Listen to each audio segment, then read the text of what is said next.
Hello everyone, मैं राहुल सिंह आप सभी का स्वागत करता हूं स्टेप अप एकेडमी में। और आज के इस वीडियो में हम पढ़ने वाले हैं क्लास 10th जियोग्राफी का थर्ड चैप्टर वाटर रिसोर्सेज। इसका ये वन शॉट वीडियो है, बहुत ही शॉर्ट में लेकिन बहुत अच्छे से इस चैप्टर को हम पढ़ेंगे और इसकी इंपॉर्टेंस हम सभी जानते हैं, पानी हमारे लिए कितना इंपॉर्टेंट है। लेकिन इसको और बेहतर तरीके से समझने के लिए हम यहाँ पर दो बच्चों का आपस में जो बातचीत हो रहा है उसको ध्यान से समझते हैं, सुनते हैं और ये समझते हैं कि पानी जो है वो कितना कंस्ट्रक्टिव भी हो सकता है और डिस्ट्रक्टिव भी हो सकता है। तो आइए जरा स्टार्ट करते हैं। देखिए भाई, दो बच्चे हैं, पिंकी और चिंटू। देखें ये एक दूसरे से क्या बात कर रहे हैं। ये चिंटू है, चिंटू कह रहा है, hey Pinky, did you see those awesome TV reports on floods in Assam? My God, what havoc they have created! It has destroyed and swept away everything in its path. Chintu ने असम में जो फ्लड्स आती हैं उसकी रिपोर्ट देखी, उसकी न्यूज़ देखी और फिर वो डिस्कस कर रहा है पिंकी के साथ। अब देखिए पिंकी क्या बोल रही है। ये पिंकी जो बोल रही है बहुत ही इंपॉर्टेंट है, ध्यान से समझिए। Yes, Chintu, I did. Isn't it strange that water can give life and take life as well? What would we do without water? We need water to drink, cook our food, wash our clothes and wash ourselves as well. My father was telling me that in his factory they need a lot of water for a number of things.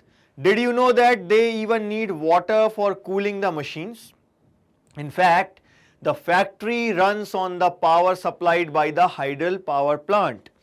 Now, I can understand why through the ages we humans have chosen to live near water courses along the rivers and other water sources like springs, lakes, ponds and oceans. तो यहाँ पर पिंकी ने ये बताया कि देखो भाई कैसे वाटर जो है वो डिस्ट्रक्शन भी करता है, लेकिन हर कंस्ट्रक्टिव वर्क में भी हमें पानी की ज़रूरत है और इसीलिए बहुत लंबे समय से ह्यूमन बीइंग्स जो हैं वो वाटर रिसोर्सेज के आसपास ही सेटल हुए हैं। तो वाटर तो बहुत सारा है भाई अर्थ पर, लेकिन क्या ये सारा वाटर, इतना सारा वाटर अवेलेबल है? हम जानते हैं, हम बचपन से पढ़ते आ रहे हैं कि अर्थ का जो सरफेस है उसका 71% area is covered with water and 29% area is covered with land. ठीक है, माने अर्थ का जितना भी एरिया है उसमें 71% तो वाटर है। इतना सारा वाटर है फिर भी हमारे यहाँ वाटर की कमी हो जाती है। ऐसा क्यों? क्योंकि भाई इसके बारे में अब डिटेल में समझने की जरूरत है। ये अपना जो 71% एरिया जो वाटर से कवर्ड है ये 100% वाटर होगा ना। इस 100% वाटर में से 97% वाटर ऐसा है जो हम यूज नहीं कर सकते। क्यों नहीं कर सकते? ये ओशंस में है और ये ओशन वाटर जो होता है सॉल्ट वाटर होता है, इसको हम यूज नहीं कर सकते। ठीक है, 96.5% ओशन वाटर है और 0.9% जो है वो अदर सलाइन वाटर है इन लेक्स एंड अदर थिंग्स, है ना। तो जो फ्रेश वाटर बचता है वो फ्रेश वाटर कितना है? सिर्फ 2.5%। ठीक है, तो हम ये जानते हैं कि भैया फ्रेश वाटर जो है ना वो बहुत कम अवेलेबल है हमारे पास। ठीक, इसीलिए हम कई बार ये कहते हैं कि पानी की स्कैर्सिटी हो जाती है, जबकि हम जानते हैं वाटर एक रिन्यूएबल रिसोर्स है। ये जो वाटर साइकिल है, हाइड्रोलॉजिकल साइकिल जिसे हम कहते हैं, इस हाइड्रोलॉजिकल साइकिल के कारण हम जानते हैं पानी जो है ना वो उसका जो परसेंटेज है वो फिक्स रहता है, वो ना बढ़ता है ना घटता है ना। तो वाटर कहाँ मूव हो रहा है? With in the hydrological cycle, और ये एश्योर कर रहा है कि ये एक रिन्यूएबल रिसोर्स है। और फिर इसीलिए हमारे दिमाग में क्वेश्चन आता है कि 3/4 of the world is covered with water, है ना। 3/4 यहाँ मतलब 75% बोल दिया इन्होंने, है ना। तो जब आप थ्योरेटिकल लिखेंगे आंसर तो आपको 3/4 लिखना है, लेकिन एक्चुअली में हम हमेशा से पढ़ते आ रहे हैं कि वाटर कितना है? 71% एरिया में है। तो इतना सारा एरिया जो है वो वाटर से कवर्ड है और वाटर जो है वो एक रिन्यूएबल रिसोर्स है, फिर भी हम कई बार कहते हैं कि वाटर स्कैर्सिटी है। तो क्वेश्चन ये आता है ऐसा क्यों कहते हैं भाई, और ये वाटर स्कैर्सिटी होती कैसी है? इस पर एक डेटा भी है हमारे पास। हमने जो सर्वे किया उस सर्वे से हमें पता चला कि 2025 आते आते तक वर्ल्ड की जो टोटल पॉपुलेशन है, हम जानते हैं वर्ल्ड की टोटल पॉपुलेशन 8 बिलियन है ना, 8 बिलियन से ज्यादा हो चुकी है अब, है ना। तो ये जो 8 बिलियन पॉपुलेशन है, इसमें से 2 billion people will live in absolute water scarcity. ये हमने सर्वे किया है, वाटर स्कैर्सिटी होगी और इतने सारे लोगों को होगी, 2 बिलियन लोग वाटर स्कैर्सिटी में जिएंगे, बहुत ही बड़ा नंबर है। तो यही क्वेश्चन आएगा ना, ये वाटर स्कैर्सिटी होती क्या है, और यदि वाटर स्कैर्सिटी है तो डेफिनेटली हमको कंजर्व और मैनेज करने की जरूरत है इस वाटर को। तो जरा अब हम इस पर बात करते हैं, वाटर स्कैर्सिटी पर, and need to conserve water. क्योंकि जैसे ही हमारे दिमाग में वाटर स्कैर्सिटी आती है तो हमारा दिमाग कहाँ जाता है, ऐसे एरियाज में जहां पानी कम होता है, लो रेनफॉल वाले एरियाज होते हैं, है ना, या ऐसे एरियाज जो ड्रॉट प्रोन है। ठीक है, तो भाई पानी जो है, अबंडेंट पानी अवेलेबल है, रिन्यूएबल है, और इसीलिए हमारे लिए ये इमेजिन करना डिफिकल्ट होता है कि पानी की स्कैर्सिटी हो सकती है। और जब भी हम वाटर स्कैर्सिटी की बात करते हैं तो हमारे दिमाग में डेफिनेटली लो रेनफॉल वाले एरिया और ड्रॉट प्रोन एरिया आते हैं, जैसे कि राजस्थान, है ना। हम जानते हैं राजस्थान में पानी की कमी है और इस तरीके से लोग वहां पर पानी कलेक्ट करने के लिए जाते हैं। तो हमारा एक बहुत ही कॉमन हमारा दिमाग में आता है कि कोई विमेन है और सर पे मटका लिए हुए जा रही हैं और पानी कलेक्ट करके लेकर आ रही हैं, है ना। लेकिन ऐसा नहीं है कि सिर्फ राजस्थान में ही पानी की स्कैर्सिटी है। पानी की जो अवेलेबिलिटी होती है ये वेरी करती है ओवर स्पेस एंड टाइम, है ना। तो क्वेश्चन बन सकता है, अवेलेबिलिटी वेरी करती है, क्यों वेरी करती है, वाटर की अवेलेबिलिटी क्यों वेरी करती है over space and time. Space यानी कि जगह, अलग अलग जगहों पर पानी की अवेलेबिलिटी अलग है, अलग अलग जगहों पर और अलग अलग समय पर, है ना। तो टाइम के हिसाब से, जैसे रेनी सीजन में पानी की अवेलेबिलिटी होती है, समर सीजन में नहीं होती है ना। तो अवेलेबिलिटी ऑफ वाटर जो है ये वेरी करती है ओवर स्पेस एंड टाइम, जगह के हिसाब से और समय के हिसाब से पानी की अवेलेबिलिटी बदलती है ना। कैसे वेरिएशन आता है इसमें, सीजनल एंड एनुअल प्रेसिपिटेशन के बेसिस पर इसमें वेरिएशन आता है। लेकिन और भी कुछ रीजंस हैं जिसके कारण ये अवेलेबिलिटी अफेक्ट होती है। क्या रीजंस हैं, over exploitation, excessive use and unequal access to water resources in different areas and in different social groups. ठीक है, हम जानते हैं पुअर्स होते हैं, उनको पानी उतना एक्सेसिबल नहीं है जितना रिच लोगों को है ना। तो ओवर एक्सप्लॉइटेशन, एक्सप्लॉइट करना मतलब हमें जरूरत थी इसीलिए हम उसको एक्सप्लॉइट करते चले जा रहे हैं। एक्सेसिव यूज, जरूरत से ज्यादा यूज कर रहे हैं, जितने में काम हो सकता था उससे ज्यादा यूज कर लिया। And unequal access to water among different social groups, जैसे मैंने अभी रिच और पुअर की बात की, है ना। तो ये वाटर की अवेलेबिलिटी इन सारे रीजंस के कारण वेरी करती है ना। लेकिन वाटर स्कैर्सिटी होती क्यों है, ये तो अवेलेबिलिटी वेरी कर रही है इन चीजों के कारण, डेफिनेटली ठीक है भाई, लेकिन वाटर स्कैर्सिटी के रीजंस क्या हैं। तो देखो मेन 4 रीजंस हैं वाटर स्कैर्सिटी के, पॉपुलेशन, एग्रीकल्चर, इंडस्ट्रियलाइजेशन, अर्बनाइजेशन। ठीक है, इन चारों को समझते हैं फिर थ्योरी देखेंगे। भाई पॉपुलेशन बढ़ रही है, पॉपुलेशन बढ़ रही है तो हमारी डोमेस्टिक रिक्वायरमेंट्स बढ़ रही हैं, हमें खाना पकाने के लिए, कपड़े धोने के लिए, गाड़ियां धोने के लिए, इन सब चीज़ों के लिए हमें पानी की रिक्वायरमेंट है। तो हम पानी का यूज़ ज़्यादा कर रहे हैं, वाटर स्कैर्सिटी हो रही है।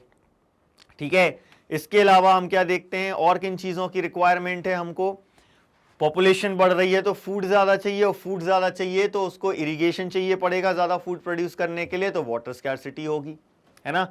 तो एग्रीकल्चर, ठीक है, पॉपुलेशन से जुड़ा हुआ ही है ये, तो ज़्यादा एग्रीकल्चर करना है क्योंकि ज़्यादा प्रोड्यूस करना है और इसीलिए वाटर स्कैर्सिटी होती है।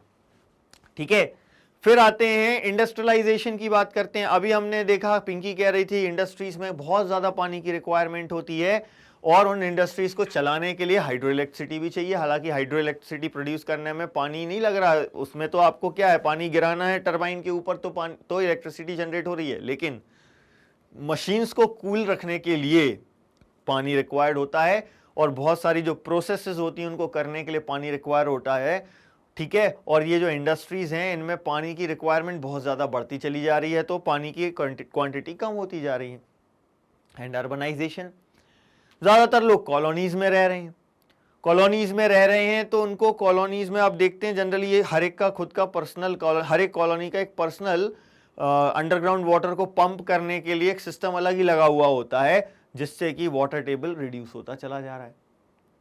ये होगा कि पानी की कमी क्यों हो जाती है, स्कैर्सिटी क्यों होती है, लेकिन ये तो क्वांटिटेटिव बेसिस पर हुआ कि पानी की क्वांटिटी कम हो जाती है ना।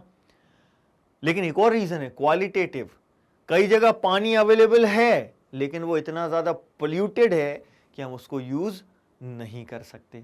इसमें हम कुछ रिवर्स का एग्जांपल ले सकते हैं, अभी हम पढ़ेंगे इसके बारे में। चलिए ये सारे पॉइंट्स जो मैंने अभी आपको बताए जरा थ्योरेटिकली इनको देख लेते हैं कि इनमें लिखना क्या है। ठीक है, it is possible that an area और region may have ample water source resources but is still facing water scarcity. बिल्कुल पॉसिबल है, इसका आंसर अभी मैंने आपको दिया। हमारे जो अर्बन एरियाज हैं, कई सारी सिटीज जो हैं, वो इसका एग्जाम्पल हैं। क्यों होता है ऐसा, उसका पहला रीजन क्या मिला हमें, population. The water scarcity may be an outcome of large and growing population. ठीक है, and consequent greater demand for water and unequal access to it. Population बढ़ती जा रही है, वाटर की डिमांड बढ़ती जा रही है और इसमें भी अनइक्वल एक्सेस है, रिच लोगों को ज्यादा अवेलेबल है और पुअर्स को कम अवेलेबल है। ठीक, तो पहला हो गया हमारा भाई पॉपुलेशन बढ़ रही है, तो उनकी डोमेस्टिक रिक्वायरमेंट बढ़ रही है, लेकिन डोमेस्टिक रिक्वायरमेंट के अलावा फूड भी तो चाहिए। ज्यादा फूड प्रोड्यूस करने के लिए हमको क्या चाहिए पड़ेगा, इरिगेशन चाहिए पड़ेगा, है ना। To facilitate higher food grain production water resources are being over exploited. बहुत ज्यादा यूज किया जा रहा है इसको। ठीक है, और क्यों किया जा रहा है, इरिगेशन एक्सपेंड करने के लिए और ड्राई सीजन एग्रीकल्चर को प्रमोट करने के लिए। ठीक है, तो इरिगेशन ऑफ एग्रीकल्चर जो बात कर रहे हैं हम, इरिगेटेड एग्रीकल्चर की, is the largest consumer of water. सबसे ज्यादा पानी कंज्यूम हो रहा है इरिगेशन के लिए, है ना। तो वाटर स्कैर्सिटी होगी, हमारे जो वाटर टेबल है वो रिड्यूस होता चला जा रहा है ना। ठीक है, now it is needed to revolutionize the agriculture through developing drought resistant crops and dry farming techniques.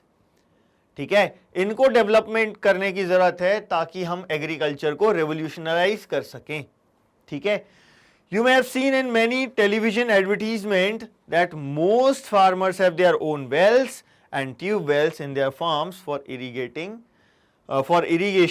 to increase their production। तो देखो ये पूरा का पूरा जो हमने अभी पढ़ा, इसमें हमने एग्रीकल्चर में ही देखा कि कैसे एग्रीकल्चर में ज्यादा पानी की रिक्वायरमेंट है और इसीलिए वाटर स्कैर्सिटी हो रही है। नेक्स्ट आ जाते हैं भैया अपन इंडस्ट्री पर, है ना। ये क्या लिखा हुआ है देख लेते हैं जरा। But have you ever wondered what this could result in. हाँ, ये अपन देखते हैं इससे क्या होगा, falling ground water levels and adversely affecting the availability and food security of the people, है ना। तो एग्रीकल्चर में हम जरूरत से ज्यादा जब पानी यूज कर रहे हैं तो उसका असर क्या हो रहा है, वाटर टेबल रिड्यूस हो रहा है और हो सकता है कि जिस फूड सिक्योरिटी के लिए हम ये कर रहे हैं वो फूड सिक्योरिटी ही एडवर्सली इफेक्ट हो जाए, क्योंकि जब वाटर टेबल रिड्यूस हो जाएगा तो अभी जितना फूड प्रोड्यूस कर रहे हैं उतना फूड हम प्रोड्यूस नहीं कर पाएंगे। ठीक है, तो चलिए भाई अब नेक्स्ट पॉइंट पर आते हैं अपन, इंडस्ट्रीज के पॉइंट पर, कि इंडस्ट्रीज में भी क्या हो रहा है। पोस्ट इंडिपेंडेंट इंडिया में बहुत सारी इंडस्ट्रीज डेवलप हुई है ना, है ना। तो post independent India witnessed intensive industrialization and urbanization creating vast opportunities for us। दोनों चीजों से हमारे लिए बहुत सारी अपॉर्चुनिटीज क्रिएट हो रही हैं। ठीक है, और ये जो इंडस्ट्रीज हैं, large industrial houses are as common place as the industrial units of MNCs. India की बात कर रहे हैं अपन। पहले इंडिया की जो कंपनीज थी वो इतनी बड़ी नहीं थी कि वो एमएनसीज कहलाएं, लेकिन आज इंडिया की कई सारी कंपनीज जो है वो खुद ही एमएनसी बन चुकी हैं और इनकी डिमांड जो है बहुत ज्यादा बढ़ रही है पानी के लिए, है ना। तो ever increasing number of industries had made matters worse by exerting pressure on existing fresh water resources. कैसे कंडीशन और वर्स हो गई, क्योंकि ये जो नंबर बढ़ रहा है फैक्ट्रीज का, ये क्या कर रही हैं, ये फ्रेश वाटर रिसोर्सेज जो अवेलेबल हैं, एग्जिस्टेंस में हैं, इन पर प्रेशर क्रिएट कर रही हैं। ठीक है, industries apart from being heavy users of water also require power to run them. पानी तो चाहिए ही है प्रोसेसिंग के लिए, लेकिन पावर भी चाहिए है। और ये जो एनर्जी है ये कहां से आ रही है? हाइड्रो इलेक्ट्रिसिटी से आ रही है। कितनी पावर हाइड्रो इलेक्ट्रिसिटी से प्रोड्यूस हो रही है इंडिया में? 22%। जितनी भी इलेक्ट्रिसिटी हम प्रोड्यूस करते हैं उसमें से मैक्सिमम थर्मल इलेक्ट्रिसिटी होती है। थर्मल इलेक्ट्रिसिटी के बाद सेकंड हाईएस्ट जो है वो है हाइड्रो इलेक्ट्रिसिटी। ठीक है, इसके बाद फिर हम सोलर एनर्जी से, विंड एनर्जी से और भी अदर चीज़ों से इलेक्ट्रिसिटी प्रोड्यूस करते हैं, लेकिन हाईएस्ट नंबर किसका है? थर्मल का, और सेकंड नंबर पर है हाइड्रो इलेक्ट्रिसिटी का। ठीक है, तो ये हाइड्रो इलेक्ट्रिसिटी भी काहे से बन रही है? पानी से ही बन रही है। पानी गिरता है टरबाइन पे, टरबाइन चलता है तो इलेक्ट्रिसिटी प्रोड्यूस होती है। ठीक है, अब देखते हैं भाई क्या हो रहा है। नेक्स्ट पॉइंट क्या आ जाता है? अर्बनाइजेशन। ठीक है, तीन हो गए, पॉपुलेशन, एग्रीकल्चर एंड इंडस्ट्रियलाइजेशन। अब अर्बनाइजेशन की बात करते हैं कि अर्बनाइजेशन के कारण भी पानी की स्कैरसिटी हो रही है। क्या होता है यहाँ पर? लार्ज एंड डेंस पॉपुलेशंस हैं इन अर्बन सेंटर्स में, और अर्बन लाइफस्टाइल जो है उसमें क्या हो रहा है? पानी की रिक्वायरमेंट बहुत ज्यादा है। Lifestyle have not only added to the water and energy requirement but have further aggravated the problem. Requirement तो बड़ी ही और प्रॉब्लम भी बहुत तेजी से बढ़ रही है। वाटर स्कैरसिटी की प्रॉब्लम बहुत तेजी से बढ़ रही है। यदि हम हाउसिंग सोसाइटीज की बात करें, जो एग्जांपल मैं आपको दे रहा था कि इन हाउसिंग सोसाइटीज में, कॉलोनीज में, सिटीज में क्या होता है, you would find that most of these have their own ground water pumping devices to meet their water needs. हर कॉलोनी में ये मिलेगा। ठीक है, और इसके कारण क्या हो रहा है? Not surprisingly we find that fragile water resources are being over exploited। Fragile है मतलब बहुत ज्यादा स्ट्रॉन्ग नहीं थे, वो फ्रेजाइल थे, and have caused their depletion in several of the cities. Depletion हो रहा है मतलब सूख गए हैं, ग्राउंड वाटर लेवल बहुत ज्यादा घट गया। अब वहां आप ट्यूबवेल चलाओगे, पंप चलाओगे तो पानी निकलता ही नहीं है। ठीक है, तो ये क्वांटिटेटिव एस्पेक्ट्स हो गए वाटर स्कैरसिटी के, बट क्वालिटेटिव एस्पेक्ट भी है ना। तो let us consider another situation. कौन सी situation? Where sufficient water available to meet the needs of the people but the area still suffer from water scarcity. पानी पर्याप्त है लेकिन फिर भी वाटर स्कैरसिटी है। क्यों? ऐसा इसीलिए क्योंकि उसकी क्वालिटी सही नहीं है। ठीक है, हो सकता है कि उस वाटर की क्वालिटी सही ना हो। कैसे होता है ऐसा? भाई बहुत सारे कारण हैं। एग्रीकल्चर का सारा पोल्यूशन हम उन्हीं वाटर रिसोर्सेज में डाल रहे हैं। ठीक है, इंडस्ट्रीज का सारा पोल्यूशन भी हम उन्हीं वाटर रिसोर्सेज में डाल रहे हैं। एग्रीकल्चर में क्या होता है? पेस्टिसाइड्स डाले, इंसेक्टिसाइड्स डाले, बारिश हुई और ये सारे बह जाते हैं पानी के साथ और जाकर वाटर रिसोर्सेज में मिल जाते हैं। ग्राउंड वाटर को भी पोल्यूट करते हैं, सरफेस रन ऑफ वाटर को भी पोल्यूट करते हैं, है ना।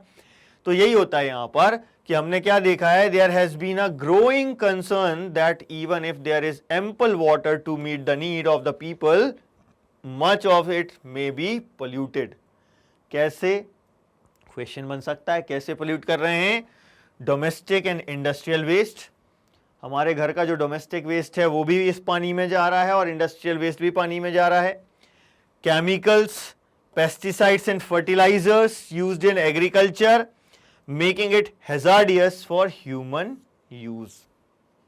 ठीक है, उसी में केमिकल्स जा रहे हैं, उसी में फर्टिलाइजर्स, पेस्टिसाइड्स, ह्यूमन वेस्ट, ये सब जा रहा है और इसके कारण वो पानी जो है वो हमारे लिए यूज करने लायक नहीं बचा है, हमारे लिए हैजार्डियस हो गया है।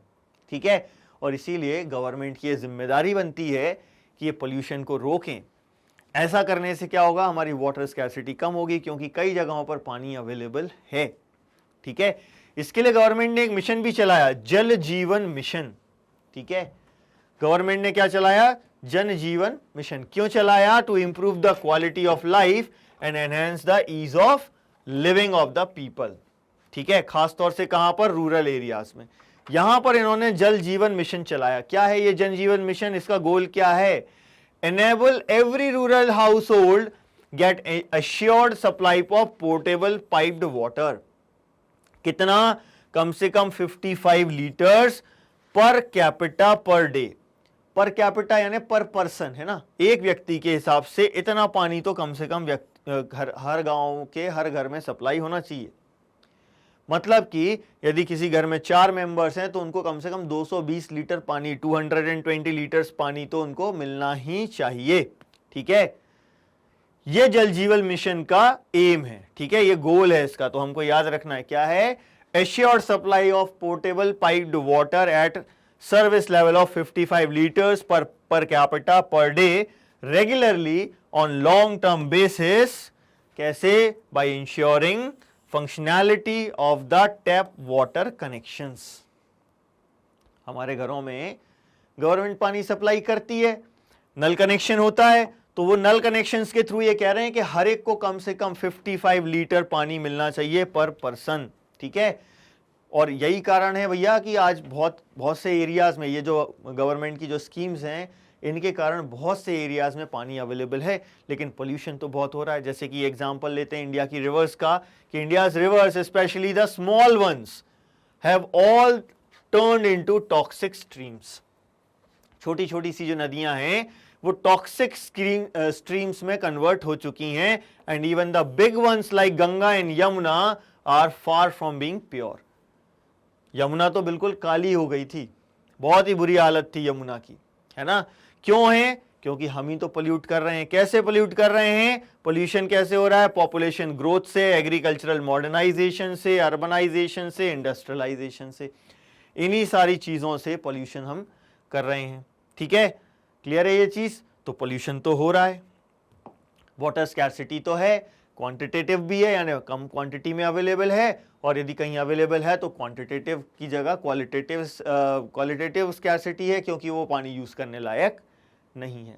तो डेफिनेटली हमको वाटर को कंजर्व करने की जरूरत है ना। क्यों कंजर्व करना है? क्वेश्चन ये आएगा कि हमें पानी को कंजर्व करने की जरूरत क्यों है, उसको मैनेज करने की जरूरत क्यों है, तो उसका आंसर देना पड़ेगा भाई। क्यों करना है हमको conserve? To safeguard ourselves from health hazards, क्योंकि पोल्यूटेड वाटर पिएंगे बीमार पड़ जाएंगे, है ना।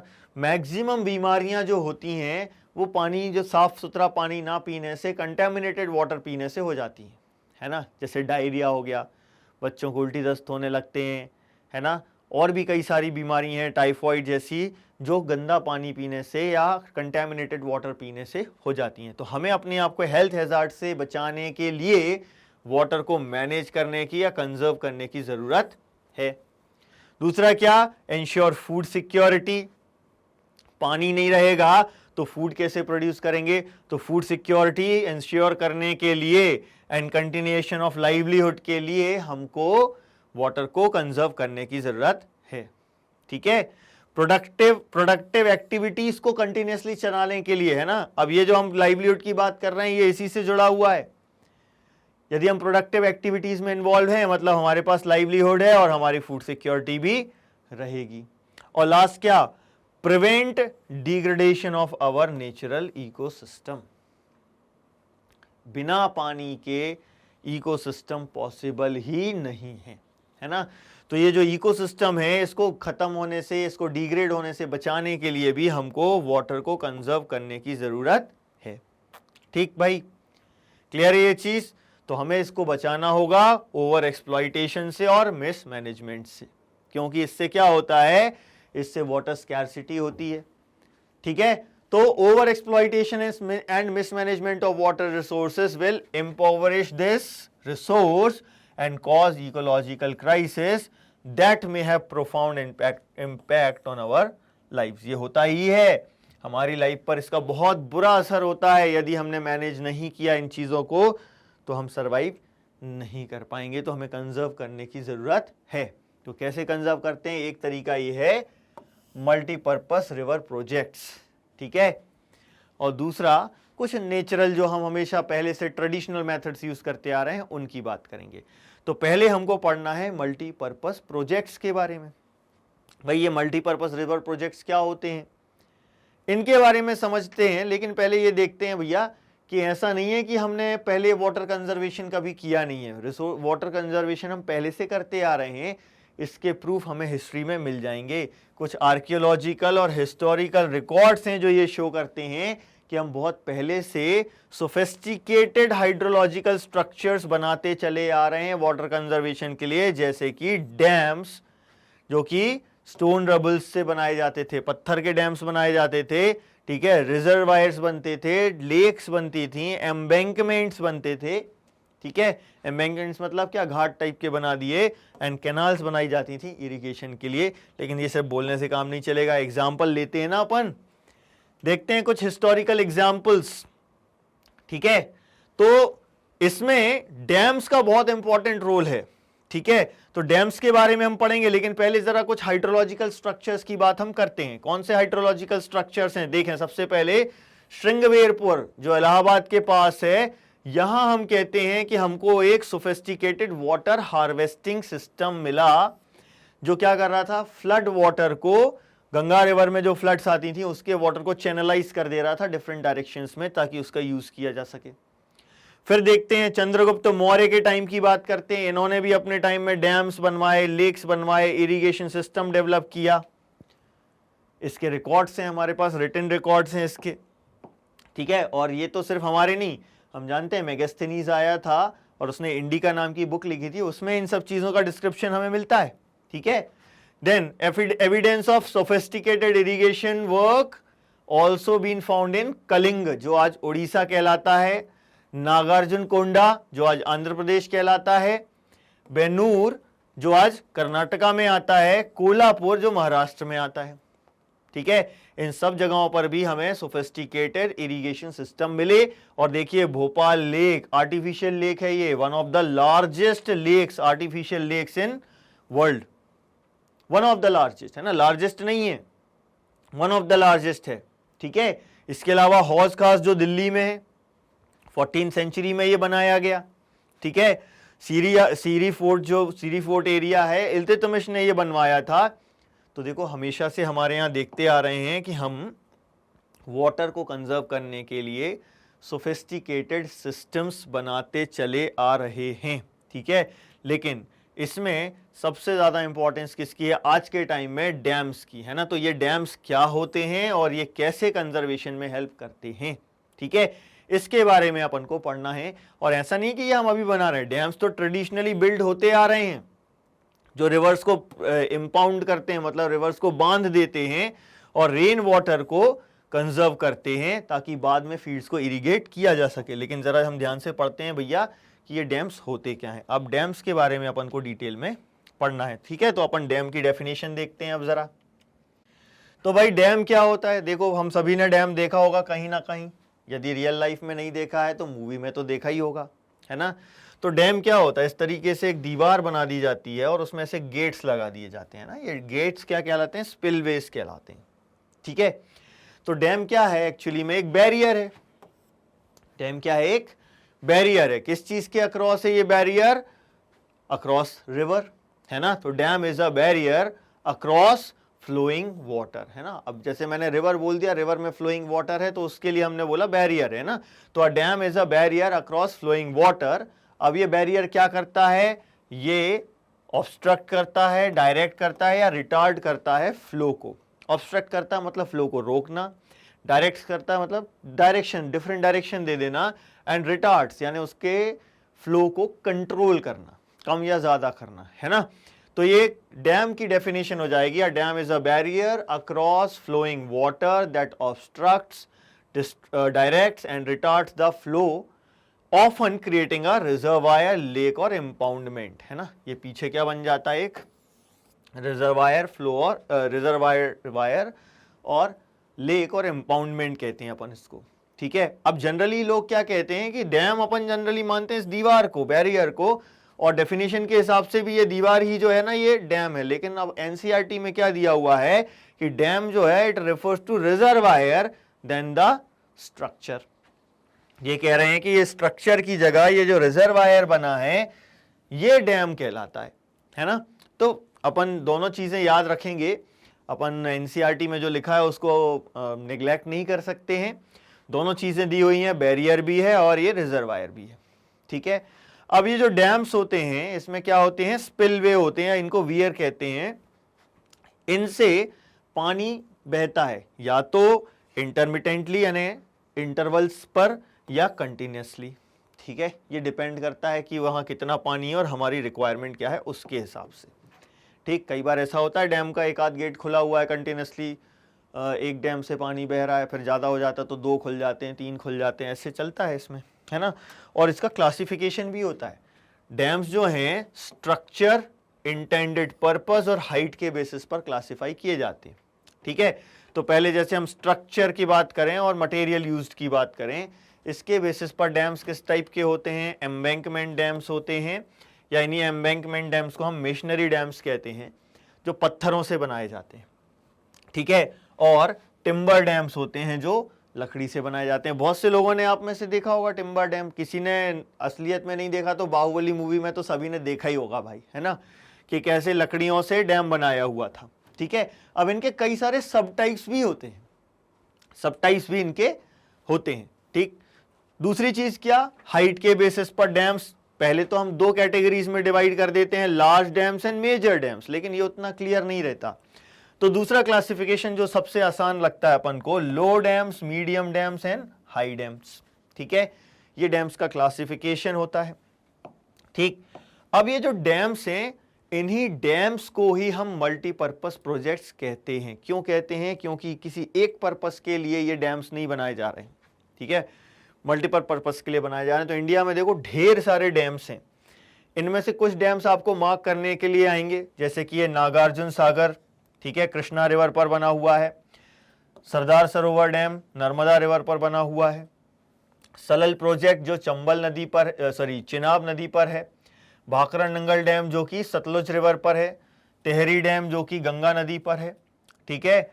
इसके अलावा ये आपको याद रखना है, ये आपको मैप में मार्क करने के लिए एग्जाम्स में आते हैं, ठीक है। इसके अलावा हीराकुंड डैम जो महानदी पर है। ये कुछ इंपॉर्टेंट डैम्स हैं जो आपको पूछे जाते हैं, मार्क करने के लिए आते हैं, ठीक है। ये मेन डैम्स हैं। अपन ने यहाँ पर 6 डैम्स के बारे में पढ़ा है, एक आध डैम्स इसमें और कोई आप शायद और पूछ लिया जाए, है ना, बट ये मेन है। इसके अलावा कुछ कभी शायद हो सकता है कि ये तुंगभद्रा डैम आपको पूछ लिया जाए। इसके अलावा और भी कई सारे इंपॉर्टेंट डैम्स हैं इंडिया में, ठीक है। लेकिन ये इतने अपन को याद रखना है, यहां से आपको कोई भी एक डैम जो है वो मार्क करने के लिए मैप में आ सकता है। ज्योग्राफी से 3 मार्क का आना है मैप, तो यहां से भी आ सकता है, या नहीं है तो आपको ये ऑब्जेक्टिव में पूछ सकते हैं कि कौन सा डैम कौन सी रिवर पर है, लाइक सलल प्रोजेक्ट कौन सी रिवर पर है, भाखरा नंगल कौन सी रिवर पर है ना। तो चूंकि ये डैम्स बहुत सारे पर्पस के लिए बनाए जा रहे हैं, इसलिए हम इनको मल्टीपर्पस प्रोजेक्ट कहते हैं। तो क्या क्या पर्पस होते हैं, डोमेस्टिक सप्लाई के लिए, इंडस्ट्रियल सप्लाई के लिए, इरिगेशन के लिए, ठीक है, ये सारे इसके हैं। इसके अलावा रिक्रिएशन, रिक्रिएशन का मतलब क्या होता है, जो एक्टिविटीज हम करते हैं डैम्स पर जाके, लाइक स्विमिंग कर रहे हैं या बोटिंग कर रहे हैं, है ना, ये रिक्रिएशनल एक्टिविटीज जिससे रिफ्रेशमेंट होता है ना। तो कौन कौन सी चीज़ों के लिए हम ये डैम्स बिल्ड कर रहे हैं, डोमेस्टिक एंड इंडस्ट्रियल यूज़ के लिए, फ्लड कंट्रोल के लिए, रिक्रिएशन के लिए, इनलैंड नेविगेशन यानी कि रिवर्स में यदि हमें शिप्स चलाने हैं तो उसके लिए, फिश ब्रीडिंग के लिए, इन सब चीज़ों के लिए हम डैम्स का यूज़ कर रहे हैं। इसीलिए हम इनको क्या कहते हैं, मल्टीपर्पस प्रोजेक्ट्स। तो बहुत सारे हमने देखे, अभी जैसे मैंने आपको एग्जांपल दिया, सतलुज रिवर पर भाखरा नंगल डैम है, ठीक है। ऐसे ही हीराकुंड डैम है, कहां पर है भाई, महानदी पर है, ठीक है। अब बहुत सारे मल्टीपर्पस प्रोजेक्ट्स हमारे यहाँ लॉन्च हुए आफ्टर इंडिपेंडेंस, है ना, मल्टीपर्पस प्रोजेक्ट्स हमारे यहाँ लॉन्च हुए आफ्टर इंडिपेंडेंस। क्यों, क्योंकि वाटर मैनेजमेंट करना था, कंजर्वेशन करना था और डेवलपमेंट भी करना था, है ना। तो ये जो वाटर मैनेजमेंट स्टार्ट हुआ है यहाँ पर, ये हम क्यों कर रहे हैं, क्योंकि इससे हम जानते हैं कंट्री का डेवलपमेंट होगा। तो यहां पर एक स्टेटमेंट दिया हुआ है, these dams were thought of as the vehicle, वो गाड़ी होगी ये dams, that would lead the nation to the development and progress, ठीक है। और जो कॉलोनियल टाइम में हमने जो बुरा समय देखा, पॉवर्टी देखी, उससे हमें बाहर निकाल देंगे, ऐसा हम सोचते थे। इसीलिए हमारे जो फर्स्ट प्राइम मिनिस्टर थे पंडित जवाहरलाल नेहरू, इन्होंने क्या कहा इन डैम्स को, टेम्पल्स ऑफ मॉडर्न इंडिया, ठीक है।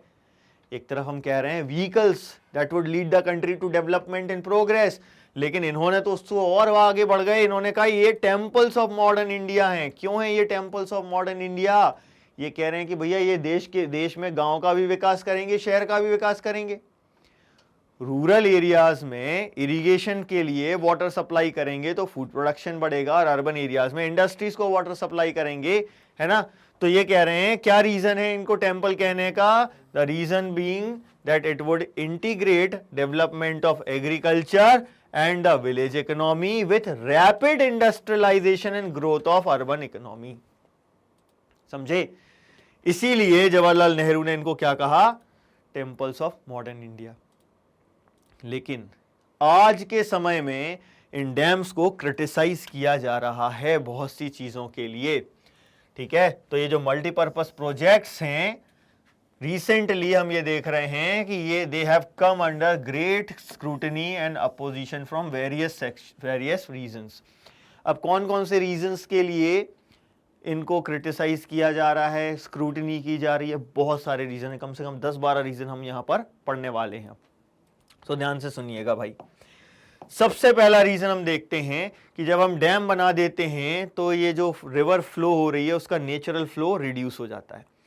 नेचुरल फ्लो रिड्यूस होने से क्या होता है? एक्सेसिव सेडिमेंटेशन, है ना। पुअर सेडिमेंट फ्लो होता है, पानी नहीं बह रहा ठीक से, फ्लो नहीं है ठीक, तो जो सेडिमेंट्स आगे तक जाने चाहिए थे, फैल जाने चाहिए थे पूरे में, वो वहीं पर जमा होते चले जाएंगे, है ना। और जो रिवर बेड है वो रॉकी होता चला जाएगा। तो पहला रीजन क्या हो गया? Regulating and damming of reverse affect there natural flow causing poor sediment flow. याद रखना, कई लोग यहां गलती कर देते हैं, पुअर सेडिमेंटेशन लिख देते हैं। क्या लिखना है? Poor sediment flow. अब पुअर सेडिमेंट फ्लो है तो एक्सेसिव सेडिमेंटेशन होगा at the bottom of the reservoir. इससे क्या होगा? Resulting in the rockier stream bed and poor habitats for their aquatic life, ठीक है। जो बेस है वो रॉकी हो जाएगा रिजर्वायर का। ये हमने अभी देखा था, रिजर्वायर जो पीछे बनता है ना, उसका जो बेड है वो रॉकी हो जाएगा और एक्वेटिक लाइफ वहां सर्वाइव नहीं कर पाएगी ठीक से, ठीक। दूसरा क्या? फ्रेगमेंट कर दिया अपने रिवर को, जिससे कि मछलियां एक जगह से दूसरी जगह नहीं जा पाती, स्पेशली फॉर स्पाउनिंग। स्पाउनिंग मतलब क्या? Laying of eggs. मछलियां जो है अंडे देती हैं, लेकिन वो जहां रहती हैं जनरली वहां नहीं देती, कहीं और जाकर अंडे देती हैं, तो वो एक जगह से दूसरी जगह माइग्रेट होती हैं। तो ये जो एक्वेटिक एनिमल्स हैं ये माइग्रेट नहीं हो पाएंगे, इनके लिए बहुत डिफिकल्ट हो जाएगा एक जगह से दूसरी जगह जाना, और वो स्पाउनिंग नहीं कर पाएंगे। तो ये मछलियों का जो नंबर जितना होना चाहिए वो घट जाएगा। मछलियों का नंबर घटेगा तो वो पोल्यूशन और बढ़ेगा, ठीक है, क्योंकि ये वाटर को साफ रखती हैं, ठीक। फिर तीसरा क्या? ये जो रिजर्वायर क्रिएट किया है हमने, ये क्या करता है? आसपास का पूरा एरिया डूब जाता है, इसमें सबमर्ज हो जाता है ना। तो उससे क्या होगा? वेजिटेशन और सॉइल का लॉस होगा ना। तो जो वेजिटेशन है और सॉइल है वो क्या हो जाती है? डीकंपोज हो जाती है, सड़ जाती है, खराब हो जाती है, वो हमारे किसी काम की नहीं रह जाती। 3 पॉइंट्स हमने अभी तक देख लिए भाई। आगे आते हैं और देखते हैं। अब इन डैम्स के कारण कुछ मूवमेंट्स भी चालू हुए, तो मूवमेंट का एग्जाम्पल लेते हैं। अब जरा हम नर्मदा बचाओ आंदोलन के बारे में थोड़ा सा हम डिटेल में पढ़ेंगे, लेकिन पहले एक ड्रॉबैक देते हैं। स्क्रूटनी इनकी जो की जा रही है, क्यों की जा रही है? क्योंकि इन मल्टीपर्पज प्रोजेक्ट्स के कारण और लार्ज डैम्स के कारण क्या हो रहा है? बहुत सारे नए एनवायरमेंटल मूवमेंट्स स्टार्ट हो रहे हैं, जैसे कि नर्मदा बचाओ आंदोलन, तेहरी डैम आंदोलन, ठीक है। अब ये जो है ये क्या कर रहे हैं? ये रेजिस्ट कर रहे हैं कि इन डैम्स को मत बनाइए, है ना। तो resistance to these projects has primarily been due to the large scale displacement of the community. तो एक तो हमने बोल दिया मूवमेंट हो रहे हैं और दूसरा डिस्प्लेसमेंट हो रहा है लोगों का, है ना। जैसे कि वो रिजर्वायर बना तो उसमें फॉरेस्ट सबमर्ज हो गया, सॉइल सबमर्ज हो गया, उससे नुकसान हो रहा है हमारा, है ना। दूसरी तरफ हम क्या देख रहे हैं कि मूवमेंट स्टार्ट हो रहे हैं। क्यों स्टार्ट हो रहे हैं? क्योंकि लोग डिस्प्लेस हो रहे हैं। तो ये 4-5 पॉइंट हमने अभी तक ही देख लिए। अब जरा नर्मदा बचाओ आंदोलन के बारे में पढ़ते हैं, फिर हम और पॉइंट्स देखेंगे। नर्मदा बचाओ आंदोलन क्या था? ये एक एनजीओ है, नॉन गवर्नमेंटल ऑर्गेनाइजेशन है, जो ट्राइबल्स को मोबिलाइज कर रहे हैं। मोबिलाइज करना मतलब उनका सपोर्ट गेन करना और उनके साथ मिलकर मूवमेंट चलाना, ठीक है। और क्यों कर रहे थे ये ट्राइबल्स को, farmers, environmentalist and human right activist को, इन सबको मोबिलाइज कर रही थी ये एनजीओ काय के लिए, नर्मदा रिवर पर जो सरदार सरोवर डैम बनाया जा रहा है उसके अगेंस्ट की भाई ये सरदार सरोवर डैम नहीं बनाया जाना चाहिए। क्यों? बहुत सारा एरिया सबमर्ज हो जाएगा, वहां जो ट्राइबल्स रह रहे हैं उनको डिस्प्लेस होना पड़ेगा, ठीक है। अब इन्होंने अपना डैम तो बन चुका है, सरकार नहीं मानी, ठीक है। अब इन्होंने अपना जो ऑब्जेक्ट था उसको चेंज कर दिया। अब ये कह रहे हैं कि जो डिस्प्लेस पीपल हैं उनको रिहेबिलिटेट किया जाए, रिहेबिलिटेशन फैसिलिटीज प्रोवाइड की जाएं। तो गवर्नमेंट के अगेंस्ट अभी भी ये मूवमेंट चल रहा है, क्योंकि नर्मदा वैली में रहने वाले ट्राइबल्स को अभी भी गवर्नमेंट ने रिहेबिलिटेट नहीं किया है, शिफ्ट कर दिया नई जगह दे दी रहने के लिए। लेकिन क्या सिर्फ रहने की जगह ही काफी है? भाई वहां रह रहे थे, फॉरेस्ट से उनको अपना लाइवलीहुड मिल जा रहा था, आप लाइवलीहुड कहां से लाओगे, है ना। तो रिहेबिलिटेशन में रहने की जगह के साथ साथ लाइवलीहुड भी इंक्लूडेड रहता है, ठीक। अब आ जाते हैं अपन एक क्वेश्चन पर। ये जो हमने पढ़ा नर्मदा बचाओ आंदोलन, इससे हमको ये समझ में आ गया कि भाई गवर्नमेंट जो है ये कहती है कि इस प्रोजेक्ट से लोगों का फायदा होगा, लेकिन क्या एक्चुअली में फायदा हो रहा है? क्या लोकल पीपल जो हैं, जिन्होंने अपनी जमीन दी, अपना लाइवलीहुड दे दिया, उनका जो मीगर एक्सेस था इन चीजों के लिए, कंट्रोल था इन चीजों पर, वो सब दे दिया for the greater good of the nation, है ना। तो क्या भाई ये जो इनने जो ये अपना सब कुछ दे दिया, इससे इनको कुछ फायदा हुआ? लोकल पीपल को बेनिफिट हुआ क्या, है ना। तो भाई यदि इनको फायदा नहीं हुआ तो किसको फायदा हुआ? तो हम देखते हैं कि जो बड़े रिच लोग हैं, लैंडलॉर्ड्स हैं, जमींदार्स हैं, है ना, तो जो लैंड ओनर्स हैं, लार्ज फार्मर्स हैं, इंडस्ट्रियलिस्ट हैं या अर्बन सेंटर्स हैं, इनको फायदा हुआ। लेकिन जिन्होंने अपना सब कुछ छोड़ दिया, अपना लाइवलीहुड छोड़ दी, अपनी जमीन छोड़ दी, जो उनकी एक्सेस थी इन चीजों को या इन पर कंट्रोल था, वो इन्होंने छोड़ दिया, है ना। तो फायदा एक्चुअली में इन लोगों का नहीं हो रहा उस प्रोजेक्ट से, जबकि इनका फायदा पहले होना चाहिए था। सरकार तो यही कह रही कि सबका फायदा होगा, जवाहरलाल नेहरू ने भी यही कहा कि गांव वालों का भी फायदा होगा, शहर का भी फायदा होगा। लेकिन गांव में देखो, फॉर एग्जांपल जो विलेज में जो लैंडलेस लेबरर है, क्या उसका कोई फायदा है? लैंडलेस लेबर को कोई फायदा नहीं होने वाला भाई इससे, है ना, क्योंकि उसके पास जमीन नहीं है कि उस पर इरिगेशन करे, ना उसके पास इंडस्ट्री है, ठीक। तो ये नर्मदा बचाओ आंदोलन हमने एक पढ़ा। अब वापस आ जाते हैं हम अपने पॉइंट्स पर कि और क्यों क्रिटिसाइज कर रहे हैं। तो देखिए भाई, इरिगेशन के कारण क्रॉपिंग पैटर्न में भी चेंज आया है। क्या चेंज आया क्रॉपिंग पैटर्न में? कि भाई अब हम सिर्फ कमर्शियल क्रॉप्स ही प्रोड्यूस कर रहे हैं, है ना। तो जो फार्मर्स हैं water intensive and commercial crops he produce कर रहे हैं, जैसे कि राइस एंड व्हीट, ठीक है। और इसके कारण क्या हो रहा है? इकोलॉजिकल इम्बैलेंस हो रहा है, और भी कई चीजें हो रही है, जैसे कि सैलिनिटी बढ़ रही है सॉइल की, सॉइल में सॉल्ट का कंटेंट बढ़ जा रहा है, ठीक है। अब इससे क्या हुआ? और भी कई सारी चीजें, जब ये सब हुआ कि भाई पैटर्न चेंज हो गया, सॉइल में सैलिनिटी बढ़ रही है, अब इससे कुछ लोग बहुत रिच हो गए और कुछ पुअर हो गए। तो क्या हुआ? इससे सोशल लैंडस्केप में चेंज आया है। क्या चेंज आ गया है सोशल लैंडस्केप में? रिच और पुअर का गैप बहुत ज्यादा आ गया यहां पर, ठीक है। रिच एंड पुअर दोनों का गैप बहुत ज्यादा आ गया। तो कुछ लोग बहुत ज्यादा रिच हो गए और कुछ लोग बहुत ज्यादा पुअर हो गए, ठीक है।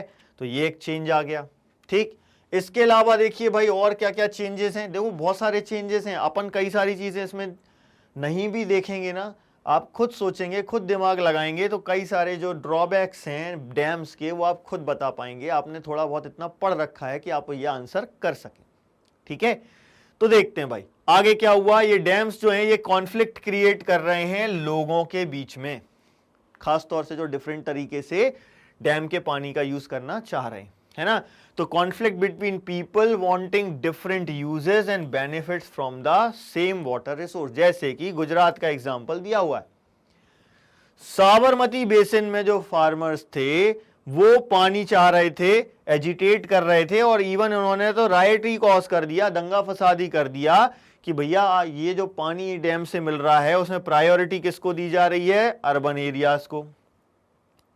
और ये क्या चाह रहे हैं कि भैया मेनली आप जो ये ड्रॉट का टाइम होता है इस समय फार्मर्स को पानी सप्लाई करो, ना कि अर्बन एरियाज में, लेकिन हो क्या रहा है, सिटीज में पानी सप्लाई कर रहे हैं, किसान को खेती करने के लिए पानी दे नहीं रहे, तो इन्होंने दंगा करना पड़ा। तो हमने क्या देखा, क्या हो रहा है, लोगों के बीच में कॉन्फ्लिक्ट हो रहे हैं।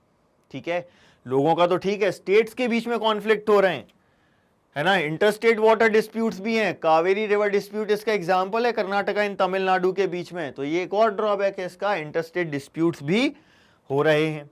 ठीक है, और सबसे इंपॉर्टेंट चीज, जिस पर्पस के लिए ये डैम्स बनाए गए हैं, ये डैम्स वो पर्पस अचीव करने में सक्सेसफुल नहीं हो पा रहे हैं, फेलियर हो रहा है इनको। वो सब क्या था, इनका पर्पस क्या था, फ्लड कंट्रोल करना, लेकिन उल्टा कई बार क्या होता है, इनसे फ्लड कॉज हो रही है। क्यों, सेडिमेंटेशन ज्यादा हो गया रिजर्वायर में, रिवर बेड जो था, वो रिजर्वायर का जो बेड था वो अपलिफ्ट हो गया। अब पानी जितना स्टोर कर सकते थे उतना नहीं कर पा रहे हैं, जब बारिश ज्यादा होगी तो फ्लड रोकने की जगह फ्लड इसके कारण आ जाएगी, है ना। तो they were unsuccessful in controlling floods at the time of excessive rain. ये बहुत बड़ी समस्या है भाई। पर्पस था कि डैम्स जो हैं वो फ्लड्स को कंट्रोल करेंगे। अभी हमने पढ़ा मल्टीपर्पस प्रोजेक्ट में कि मल्टीपर्पस क्या था, उसमें से एक था कि ये फ्लड्स को कंट्रोल करेंगे, लेकिन ऐसा नहीं हो रहा। ठीक है, अब एक और क्या ड्रॉबैक, आपने डैम बना दिया माउंटेन्स के आसपास, वहां से जो सिल्ट फ्लड प्लेन्स में आनी थी, और वो जो सिल्ट से अच्छी सॉइल मिलती जिस पे अच्छी खेती की जा सकती थी, अब इन प्लेन्स में वो सॉइल नहीं पहुंच पा रही है ना। तो flood plains were deprived of silt, जो कि बहुत ही ज्यादा नेचुरल फर्टिलाइजर एक होती है, बहुत ही ज्यादा फर्टाइल होती है, और इससे हमारा जो लैंड डिग्रेडेशन है वो और ज्यादा बढ़ता चला जा रहा है। ठीक, एक प्रॉब्लम और बहुत बड़ी होती है कि आपने डैम बना दिया, मान लो आसपास कोई क्रैक था, तो उस पर प्रेशर आएगा, तो वो प्रेशर कहां ट्रांसफर हो जाएगा, उस क्रैक पर ट्रांसफर हो जाएगा, और क्या आ सकते हैं, अर्थक्वेक आ सकते हैं। इसके अलावा वाटरबॉर्न डिसीजेज हो सकती हैं, और paste and pollution resulting from the excessive use of water. ये सब इन मल्टीपर्पज प्रोजेक्ट्स के ड्रॉबैक्स हैं। तो क्या करें भैया, कैसे पानी सेव करें? तो भाई कुछ ट्रेडिशनल मेथड्स भी तो हैं, हम उन पर शिफ्ट हो सकते हैं, और बहुत पहले से होती आ रही हैं हमारे यहाँ। ऐसा नहीं है कि पहले कभी रेन वाटर हार्वेस्टिंग नहीं हुई है ना। तो हम ये देखते हैं कि हमने ये बहुत सारे एडवांटेजेस जो देखे हैं ना इनके मल्टीपर्पज प्रोजेक्ट्स के, तो हम ये देख रहे हैं कि हमारा जो रेन वाटर हार्वेस्टिंग सिस्टम जो था वो एक वाइबल ऑप्शन है, अल्टरनेटिव है, सोशियो इकोनॉमिकली भी और एनवायरमेंटली भी।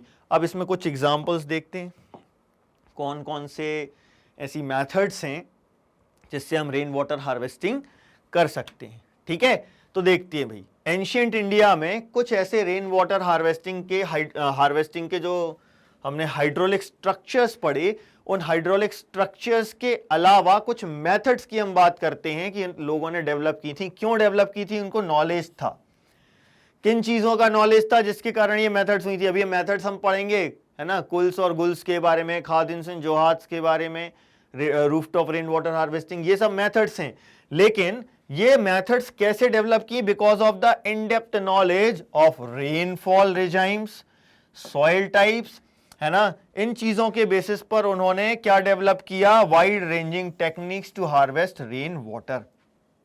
ठीक है, रेन वाटर हार्वेस्ट करना है, ग्राउंड वाटर लेवल बढ़ाना है, रिवर वाटर को हार्वेस्ट करना है, फ्लड वाटर को हार्वेस्ट करना है, इन सब के लिए हमारे जो पूर्वज थे उन्होंने कुछ मेथड्स डेवलप की, जैसे कि सबसे पहले गुल्स और कुल्स।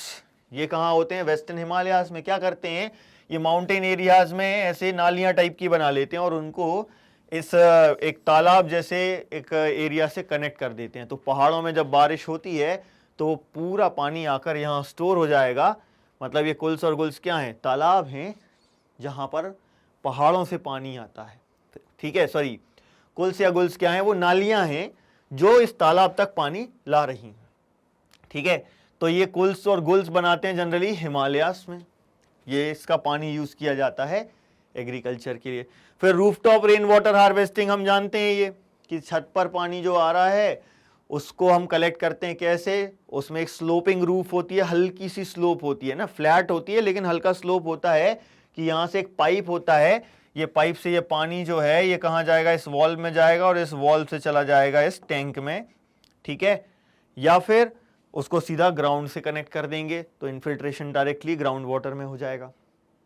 ठीक, तो ये रूफटॉप रेन वाटर हार्वेस्टिंग भी हमने करी, ठीक है। इसके अलावा देखिए भाई, बंगाल में जो फ्लड प्लेन्स होते हैं वहां पर क्या बनाते हैं, इनंडेशन चैनल्स बना देते हैं। मतलब नदी में बाढ़ आए तो उसमें छोटी छोटी सी कैनाल्स टाइप की बना दी हैं, तो वो जो पानी है वो उन कैनाल्स से खेतों में चला जाएगा या उन एरियाज तक चला जाएगा जहां वाटर की शॉर्टेज हो सकती थी, है ना। तो इनंडेशन चैनल्स। और सेमी एरिड रीजन्स में क्या बनाते हैं, ये खादिन्स और जोहात्स, ठीक है। जैसे खादिन्स कहाँ, जैसलमेर में, सॉरी खादिन्स जो हैं वो जैसलमेर, यस, खादिन्स जैसलमेर में, और जोहात्स जो है उसको अदर पार्ट्स ऑफ राजस्थान में हम कहते हैं। कैसे होते हैं ये, ऐसा एक तरीके का, एक खेत में इस तरीके का पत्थरों का एक स्ट्रक्चर बना लेते हैं कि जब पानी बहकर आए तो यहाँ स्टोर हो जाए, और ये क्या करेगा, ये पानी जो है ये सॉइल को मॉइस्चर प्रोवाइड कराएगा और अच्छी फसल प्रोड्यूस कर सकेंगे। राजस्थान में इस तरीके से भी वाटर हार्वेस्टिंग की जाती है। तो ये 4 ट्रेडिशनल मेथड्स हमने देखी, कुल्स और कुल्स बनाना माउंटेन्स में, रूफटॉप रेन वाटर हार्वेस्टिंग जो कहीं भी यूज की जा सकती है, फिर इनंडेशन चैनल्स फ्लड प्लेन्स में, और खादिन्स एंड जोहात्स डेजर्ट एरिया में। अब हम मेनली डिस्कस करते हैं रूफटॉप रेन वाटर हार्वेस्टिंग के बारे में। इसके बारे में थोड़ा डिटेल में देखते हैं। राजस्थान में कई सारे ऐसे एरियाज हैं जहां रूफटॉप रेन वाटर हार्वेस्टिंग होती है, जैसे कि बीकानेर, फालोड़ी, बाड़मेर, इन सब जगहों पर क्या करते हैं लोग, टैंक्स बनाते हैं। चूंकि ये बहुत बड़े होते हैं इसलिए इनको क्या कहते हैं, टंका, ठीक है। कितने बड़े हैं, जैसे कि अपन देखते हैं फालोड़ी में एक घर में एक टैंक मिला अपन को, है ना। ये क्या होते थे, या तो जो कोर्ट यार्ड होता है वहां बनाते हैं या इन हाउस बनाते हैं ना। ये टंका जो होता है ये ट्रेडिशनली एक अंडरग्राउंड टैंक है, ठीक है। और ये कितना बड़ा होता है, देखो इसकी डेप्थ देखो 6.1 मीटर्स, माने लगभग 20 फीट गहरा है। दो माले की बिल्डिंग के बराबर है ना, 20 फीट गहरा है ये। 6.1 मीटर्स इसकी डेप्थ है, 4.27 मीटर्स लॉन्ग है एंड 2.4 मीटर्स वाइड है, ठीक है। तो बहुत बड़े बड़े हैं ये टंका, इस तरीके के दिखते हैं। उसमें एक नल लगा लेते हैं कि उससे पानी निकालते रहेंगे, ठीक। तो बहुत बढ़िया rooftop rain water system develop किया था राजस्थान में लोगों ने।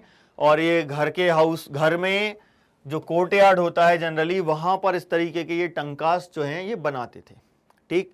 तो कैसे होता है ये अपन ने बताया कि एक स्लोपिंग टाइप की रूफ है, हल्की सी स्लोपिंग रूफ है, उस पाइप से जुड़ा हुआ है, पाइप से पानी जाएगा टंका में जाएगा, ठीक है।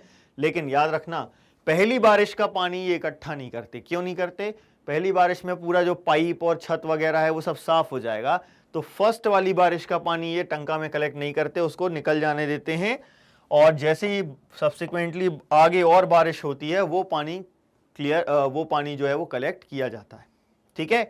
तो इस तरीके से रेन वाटर को हार्वेस्ट किया जाता है। जो सबसे अच्छा सोर्स होता है, प्योरेस्ट फॉर्म होता है ड्रिंकिंग वाटर का, राजस्थान में साल भर काम आता है, उसे हम क्या कहते हैं, पालर पानी, ठीक है। तो ये जो पालर पानी है ये कॉमनली वर्ड यूज किया जाता है टंका में जो वाटर हार्वेस्टिंग की गई है उसके लिए। अब कई बार क्या होता है, ये टंका जो है, अब पानी है चूंकि वहां तो आसपास ठंडा होगा, तो राजस्थान में कई बार लोग जो है ना इस टंका के आजू बाजू में अंडरग्राउंड रूम बना लेते हैं ताकि ठंडक रहे, है ना। हालांकि अब ये रूफटॉप रेन वाटर हार्वेस्टिंग का सिस्टम जो है ये राजस्थान में लगभग ख़त्म हो गया है, क्योंकि वहाँ पर एक कैनाल है, इंदिरा गांधी कैनाल, है ना। कहाँ से आई, सतलुज रिवर पर जो भाखरा नंगल डैम है वहाँ से। ये पेरिनियल कैनाल है, साल भर इससे पानी लोगों को मिलता है। तो बहुत सारे लोगों ने ये रूफटॉप रेन वाटर हार्वेस्टिंग जो है ये बंद कर दी है। हालांकि कुछ लोग अभी भी करते हैं, लेकिन रीज़न क्या है कि भैया उनको ये जो टैप वाटर आ रहा है, ये कैनाल का पानी जो नल से आ रहा है लोगों के घर में, उसका स्वाद अच्छा नहीं लगता, इसीलिए बहुत से लोग अभी भी करते हैं। लेकिन क्यों करते हैं, क्योंकि उनको स्वाद पसंद नहीं है टैप वाटर का, ठीक। लेकिन इसका मतलब ये नहीं कि कहीं और नहीं हो रहा, कई अदर जगहों पर हो रहा है। जैसे मैसूर में एक विलेज है जेंडाथुर, यहां पर जो पानी है ये जो विलेज है मैसूर में जेंडाथुर, यहां पर हम देख रहे हैं कि रूफटॉप रेन वाटर हार्वेस्टिंग की जा रही है, ठीक है। कितना रूफटॉप रेन वाटर हार्वेस्टिंग करते हैं इसका डेटा दिया हुआ है, जरा डेटा देखते हैं कि भाई यहाँ पर 200 घर हैं और इन सारे 200 घरों ने एक rain water harvesting, rooftop rain water harvesting का सिस्टम डेवलप किया है। ठीक, कितना करते हैं, यहाँ जो बारिश होती है वो बारिश एनुअल होती है 100 सेंटीमीटर। ठीक है, 100 सेंटीमीटर यानी 1000 मिलीमीटर ये बारिश होती है। ठीक, और हर एक घर जो है कम से कम 50,000 लीटर पानी कलेक्ट कर सकता है। तो 200 घर हैं, हर एक घर जो है वो नेट अमाउंट जो वो रेन वाटर हार्वेस्ट करते हैं वो कितना है, कम से कम 1 लाख लीटर पानी हर साल वो स्टोर करते हैं। काफ़ी अच्छा है ना। इसके अलावा तमिलनाडु का एग्जाम्पल तो यूनिक है। तमिलनाडु एक पहली स्टेट है इंडिया की जिसने रूफटॉप रेन वाटर हार्वेस्टिंग को कंपलसरी कर दिया है। ये याद रखना है, रूफटॉप रेन वाटर हार्वेस्टिंग को इन्होंने कंपलसरी कर दिया। और यदि कोई ऐसा नहीं करता है तो जो डिफॉल्टर्स हैं उनके लिए पनिशमेंट का प्रोविजन भी है।